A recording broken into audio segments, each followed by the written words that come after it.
So this is day 14. Indeed. Excellent. The penultimate episode. Although there might be some bonus. Hi, everybody, and welcome back to the Heaven podcast. It's day 14, the penultimate of our planned episodes for the Heaven podcast. Maybe some bonus content later, but we're into the last couple of episodes of what we plan to do. So I'm joined by Becky. Say hi, Becky. Hello. Great to have you with us today. And we've been really loving sharing with you over the last 14 days some thoughts about what heaven is going to be like. And then kind of these last few days, we've been talking about, well, look, how do we get to heaven? Who's going to get to heaven? Is it about being good or is it about something different? And yesterday we were talking about how actually we can't earn our way into heaven in episode 13. We're going to kind of pick up on that a little bit more today as we talk about how we get to heaven. So, Becky, where are we headed today in terms of our Bible passage? Yes, so today we are back with one of the accounts of Jesus' life. So sometimes we're in accounts of Jesus' life, and sometimes we've been talking about things that were written after Jesus, letters that were written after Jesus, or even things that were written before. But today we're back with the eyewitness John, and John was one of Jesus's disciples. In fact, he was one of Jesus's most trusted disciples, if you like. He was almost in Jesus's inner circle, and John shared his accounts and his stories of what he had experienced of walking alongside Jesus and being with Jesus right up to his death. And Jesus's subsequent resurrection is, of course, the reason why John decided this story was worth sharing. So we are going today to a passage towards the end of the Gospel of John where Jesus is with his disciples just before he's about to be tried and executed. And Jesus knows that this is coming, and he's beginning to alert his guys to the fact that this is what's about to play out. And obviously, as Jesus begins to enlighten them to the fact that this is about to happen, they are becoming more and more concerned as they listen to him that bad things are about to happen. And that leads straight into what Jesus says to his guys as we go into this passage. So do you want to pick up in John chapter 14, Chris? Yes. So I'm going to read John chapter 14, verses 1 to 6. So Jesus says, "Do not let your hearts be troubled. You believe in God, believe also in me. My Father's house has many rooms. If that were not so, would I have told you that I am going there to prepare a place for you? And if I go and prepare a place for you, I will come back and take you to be with me, that you also may be where I am. You know the way to the place where I am going." Thomas said to him, "Lord, we don't know where you are going, so how can we know the way?" Jesus answered, "I am the way and the truth and the life. No one comes to the Father except through me." Yeah. So this is a passage that's often actually read out at funeral services, interestingly, because of, well, both the idea that Jesus is comforting people, and in this case, comforting his friends, do not let your hearts be troubled, but also that he's kind of talking about what is to come. So it's actually a very appropriate passage to be read there. Should we just dig into a couple of things before we kind of ask what's the key point of this? So I think, Becky, you've also referenced already this "do not let your hearts be troubled." So clearly the disciples were anxious, worried, scared, frustrated, maybe angry about what was to come when they heard in the previous chapter, you can go back and read this, they heard Jesus talking about what was awaiting him. And naturally the disciples were feeling really anxious about that, troubled about that. So that was a kind of an important thing for him to be addressing, I guess. And then, so Jesus comforts them with the words, "My Father's house has many rooms. If that were not so, would I have told you that I'm going there to prepare a place for you?" Is that a metaphor? Is that literal? What's Jesus referring to there? Yeah, well, I think there's a couple of really important things there for us to understand. So, my Father's house, the only other times Jesus talks about the Father's house, he's talking about the temple. in the Jewish faith, that place where the Jewish faith believed that heaven and earth were kind of joined together. So that's something really important that we might come back to. And then the word for rooms here is kind of important. So the original text would have been in Greek, and that word for rooms kind of doesn't really mean like a physical place. It means a sense of home. And I'm reminded whenever I read this passage of a movie that came out in 1998. I think it was called Patch Adams, and it was the true story of an American doctor who qualified to, or he's a student. I think he was a medical student called Patch Adams, and he wanted to practice medicine in a different way. He wanted it to be much more holistic than was the case in those days. And there's a bit right at the beginning of the movie. He's on a bus and he's traveling back to the place he grew up. And there's this kind of monologue about home and what is home and a sense of a place of belonging and all that kind of stuff. And I'm always reminded when I read this of that monologue at the beginning of that movie as this kind of he's on this coach journey. And it's that sense more, it's that sense of home, not necessarily as a physical place, but as a place where we belong, where we feel comfortable, all those positive things that we would think of when we think about home. Does that make sense? Yeah, it does. Mm. Yeah. Yeah.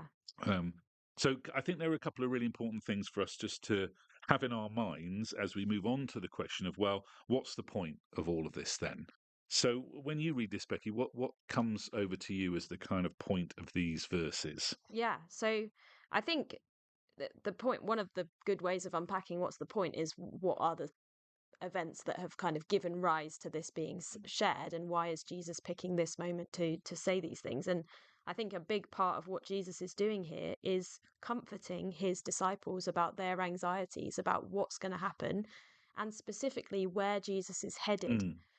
And the point that Jesus is making is that, firstly, I'm headed somewhere on purpose. So it's Oh, I not an like that. anxiety about, oh, I'm not really sure what's going to happen next, but like, let's just hope that it's going to be fine. He's saying, he's being very intentional about the fact that what is about to happen, even though it's going to look very bad, is actually something that's intended, that he is headed somewhere on purpose, that he is going to be with his father, and he's reassuring them that he's going to come back for them. So their anxieties about being left behind, being left alone, maybe they're scared about not being, maybe they've derived a lot of security from their relationship with Jesus, a lot of purpose. He's saying, none of that's going to go away. I'm going to restore all of that for you. And then he ultimately concludes this with Thomas's, and Thomas is such a great character in the New Testament. He's unfairly perhaps referred to as doubting Thomas, because he sometimes has more questions, but I think he actually just vocalizes questions that are probably on everyone's minds. And Yes. Thomas here says to Jesus, we don't know where you're going, so how can we know the way? And Jesus says, I am the way and the truth and the life. No one comes to the Father except through me. In other words, I'm the person to look to for where you're ultimately headed, and I'm the person to follow to get there, to get to somewhere good. Yeah. Yeah. Yeah, completely agree, and I love that the reference you made to purpose there. That Jesus is doing this on purpose, has a plan. Yeah, so I agree with you completely. It seems to me that the first three or four verses that we read give this picture of what's to come, this kind of comforting, hope-filled picture of what's to come. And then the last couple of verses that we read about, well, okay, how do we get there then? Thomas asking the question that we'd all ask. Oh, well, if heaven is like this amazing home that's been prepared for us, that where we feel like we belong, all of that kind of stuff. Logical question is, well, how do we get there then? And Jesus says, as we talked a lot about yesterday and have talked a lot about on this podcast, it's through him. Through him is the way that we get to that guarantee of going home and being home with Jesus. But I think the other thing, and N.T. Wright in his commentary on these verses makes this point, which I think is a really important one, that the fact that Jesus uses the words Father's house is really important, because again, he is alluding to that time where heaven and earth are joined together. Right. So not that kind of pie in the sky kind of stuff that we've so often been sort of given that picture of heaven. No, this is still in that context of what heaven is going to be like ultimately. Heaven and earth being united, earth being recreated into the perfect thing that it's supposed to be. So that joining of heaven and earth is still really important here, and that's the picture of heaven that Jesus is pointing out to here, and that's much more explicitly referenced in other places that we've talked about Right. already on this Okay. podcast. Yeah. That makes sense. I mean, we have covered this ground already in this podcast, but it's so worth going back over with this passage in front of us, that the way that Jesus is facing his own death as he says these words. And to look in the face of death and say, um, by the way, not only am I going somewhere on purpose to prepare a place for you, I will come back and take you to be with me, that you also may be where I am. So I love, someone was sharing with me the other day, they've been reading a book by a guy called Philip Yancey, Oh who yeah. wrote a very famous book called What's So Amazing About Grace, and Mm. has written many more. And he was talking about what Jesus has achieved through the resurrection as the reversing of the irreversible. And he talks about that feeling that we get, when you do something really stupid, or you make a mistake, or you break something, and you just wish, don't you? Oh, I wish I could go back. I Mm. wish I could go back 5 minutes Yeah. and redo that moment. Have you ever had a moment Oh, like all that? the time. Yeah. So many. And when bigger things happen, don't we think, oh my goodness, if only we could turn back the clock to yesterday and change how that happened. And it's like when Jesus comes back from the dead, it's the that final piece, that what feels totally irreversible is reversible. And he's reassuring them that something's about to happen that's going to look totally irreversible, and all of you are going to be kicking yourselves like, oh, if only we hadn't come to Jerusalem, if only we'd done this differently. And he's saying, no, that's going to be reversible. I'm actually going to come back, and I'm going to make that, the reality of death, reversible in your life as well. That's brilliant. Yeah, I really love that. So if those are the kind of the key points that Jesus is trying to make, what's the difference then? What differences can it make to us? Yeah, yeah. I think the difference that it's making for the guys as they listen to Jesus, and the difference it makes to us, is that reassurance again from Jesus. And if I go and prepare a place for you, he says, and I will come back and take you to be with me, that he is going to save a seat for us in heaven, that he's securing a place for us, um, and that because he's saving a seat for us, we can be sure that it's there for us when we get there. Um, and that's not a job that Jesus is going to fall asleep on. Like he's not like, "Oh, I'll save you a seat." How many of us have had friends who had said, "Oh, I'll save you a seat," and then forgotten about it? But not Jesus. He's giving them total assurance. I've got a place for you, and I'm going to save that seat for you. Um, Brilliant. what do you see as Yeah, the well, difference for this? there's a hope in this, I think. The hope, there's so much in here about what heaven is going to be like, and that idea of home, the place where Jesus is, intimate relationship with him, and that kind of stuff. So for me, the difference is that hope that offers for what is to come, and then that I am the way, the truth, and the life stuff. It just, for me, just keeps saying it's all about Jesus. It's all about Jesus. It's all about Jesus.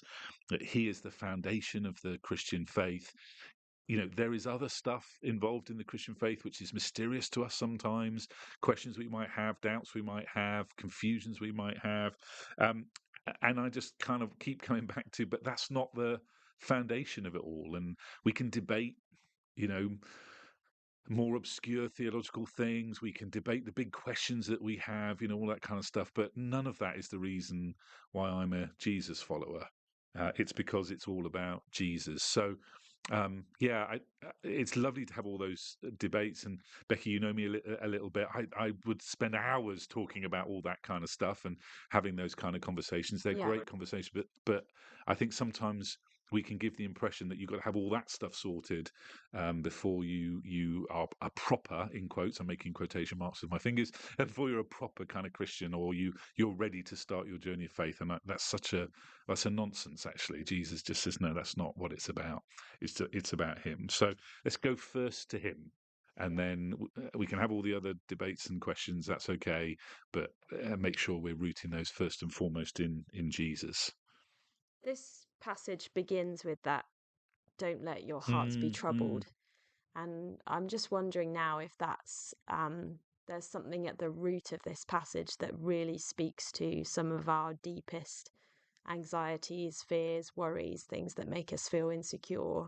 Of, you know, is there a place for me? Do I belong anywhere? Am I here for a purpose?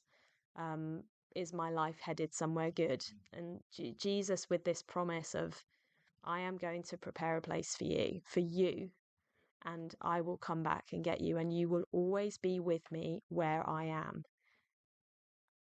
That addresses so many of the things that are at the heart of anxiety, doesn't it? yeah. Because it addresses the fear of being alone, the fear of being left, the fear of not being safe and not heading to a good place, of not having anywhere that we belong, of our existence not being for a purpose, of, Yeah. all those things that are right at the, we might not have dug deep enough to actually find that, but often I think those are at the bottom of our fears and our Yes. anxieties and our insecurities, is feeling that we're alone and adrift in the world. And Jesus is saying, you are not alone and adrift in this world. I am securing a place for you, and I'm going to come back and take you. You haven't got to find your way through this confusion by yourself. Yeah. Yeah. Well, and don't let your hearts be troubled. Mm, mm. Yeah. It's good. Really good. So our tweets then, we've been trying to do this thing where we're trying to summarize. Here's mine. Here's my go at this for today. Heaven is going to be the most amazing home, but the only way there is Jesus. Mm, mm, yeah. Yeah. Can't argue with that. Yeah. Yeah. I've been thinking along this lines of this question we're thinking about in this final week of, like, how do I actually get to heaven? Um and specifically the anxiety that Jesus is addressing in this passage, and our own anxieties about, like, will I make it? Mm. Will I make it to heaven? Um and I've gone for, if you know who's saving you a seat, you don't stress out about making it to the party. Oh, but I like that. So That's right up there with one of the best tweets of the 14 days so far. I really like that. Say that again, then. That's great. if you know who's saving you a seat, you don't stress out about making it to the party. And that's true, isn't it? If we do know that we have a trusted friend who's holding our place somewhere, we don't worry. If like things happen and we're running behind or whatever, we don't worry. We know they've got a place for me. See, I wish I'd asked you to go first because your one's so much better. Is that If on you'd gone purpose, first with Chris? that one, I'd gone, yeah, yeah, I really agree with that, Becky. That's brilliant. Great. So, what's next for people then, if they want to take a what's next out of today? Mm, mm. I think again, I think some of these ones in this final week are a lot about our mindsets and our attitudes towards how we think about our place in heaven, Mm. and particularly our need to feel like we need to earn that and make sure we've got it secured for ourselves. And I think I'd just encourage anyone listening to this to really consider your own beliefs about your place in heaven, and whether you might be questioning your place. You might occasionally question, like, am I doing the right things? Like, maybe your faith has been drifting recently, or you've made some big mistakes or whatever. um what if you focus today on the fact that Jesus's promise is that he will save you a seat? And how do you, again, that transfer of trust you talked about in a previous episode, how can you transfer your trust to Jesus today to save you a seat rather than to sort it out for yourself? Yeah. What about you, Chris? Have you Yeah, got well, what's do you know, next? I just want to reiterate yesterday's what's next actually, which is this habit. And I think I really want to do this in my own life. Just every day waking up, thank you, Jesus, you've made a way. There's this promise of home, of heaven that awaits me. Help me to live in the light of that today. So I think my what's next is just to keep building that habit into our lives, really. And this passage that we've read today, these words of Jesus, just reiterate that to me. So Yeah, that's really good. good. Thank you, Chris. Great. Well, thank you, everybody. Thanks for joining us. Becky's off to watch Patch Adams because she's never seen it, so she's off to do that. Thanks for joining us today for day 14. One more day to go tomorrow, so really hope you'll join us then for the last part of the Heaven podcast. Thanks, everybody. Thanks, Becky. Thank you.